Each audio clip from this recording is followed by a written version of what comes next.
But with the win, it did extend their home win streak to 27. That's the longest active in FBS. Broncos bring a 1-0 record to Valdosta. They also bring an offense that this Blazers defense has yet to match up to this season, the two-quarterback system. Kirby Smart talk about the gauntlet of a schedule. Well, to put things into perspective, Georgia's now played more ranked teams than Oregon, Penn State, Miami, Texas, and Indiana combined.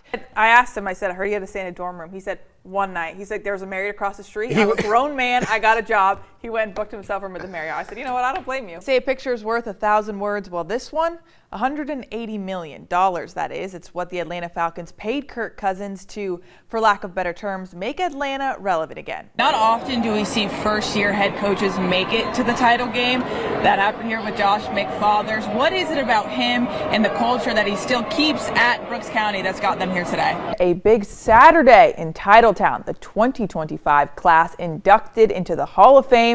Former Blazer and current Indianapolis Colt Kenny Moore back in town. The celebration of 20 years under the helm of men's basketball for Mike Helfer.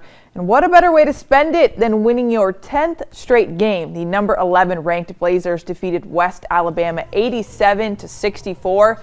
The win extends their win streak to 10. The Blazers only led by 4 at the break. It was a second half dominance that put West Alabama away.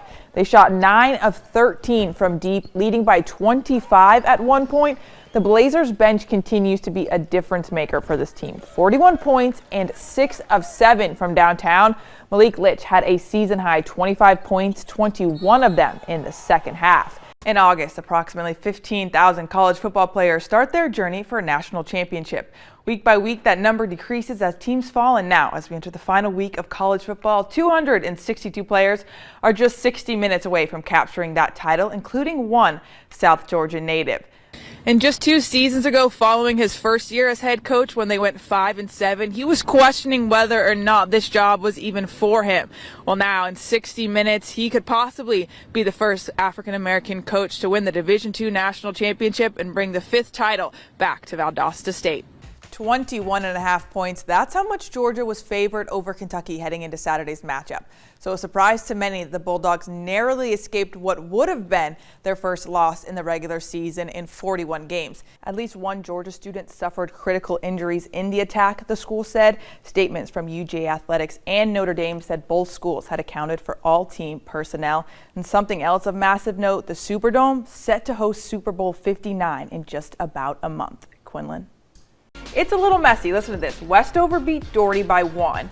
Doherty beat Monroe. Monroe beat Westover. So You actually just missed all the buses go by with TCC. They're headed downtown for their parade.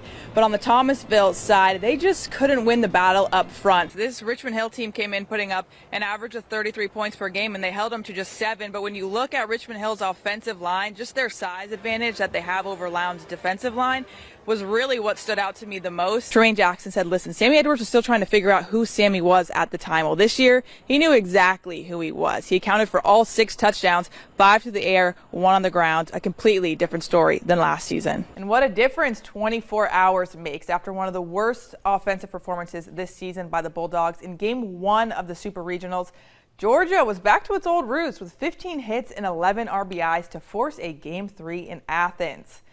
Georgia getting the early success today. First inning, runner on first. Slate Alford crushes one to deep left center, and bye-bye to that one. And the Dogs get an early 2-0 lead, and the offense just getting started. Top of 3. Runners on first and second. Freshman Trey Phelps blasts one out of here, and the 3-run shot to center is his 11th on the season, and that moves the Dogs to second in the nation, and homers up 5-0. 8th inning now, leadoff man Corey Collins. He adds a homer to his day, and that's his 20th on the year. He joins Charlie Condon as the second Bulldog this season with 20 or more home runs, and their first duo to do so in program history.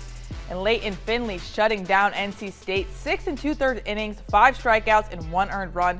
In Georgia, forcing a Game 3 with the 11-2 win. In a top 25 matchup as Auburn heads to Athens. Second half, Georgia trailing 37-28. Blue Cane providing a run to get the Dogs back in it. Steps into it, pulls up the three, knocks it down, drills another three-pointer off the catch and shoot. And how about one more? Well, nope, he's going to fake the three, attack the rim for the tough layup. And Georgia trailing 62-55, still not going away as Asa Newell puts in the hook shot and the foul for a three-point play. The Dogs chomping at the Tigers' heel, but it all comes down to the final 0.3 seconds. Georgia inbounds from underneath the basket. Asa Newell gets a good look to potentially tie the game, but off the rim, and Auburn holds on to win 70-68 in a heartbreaker.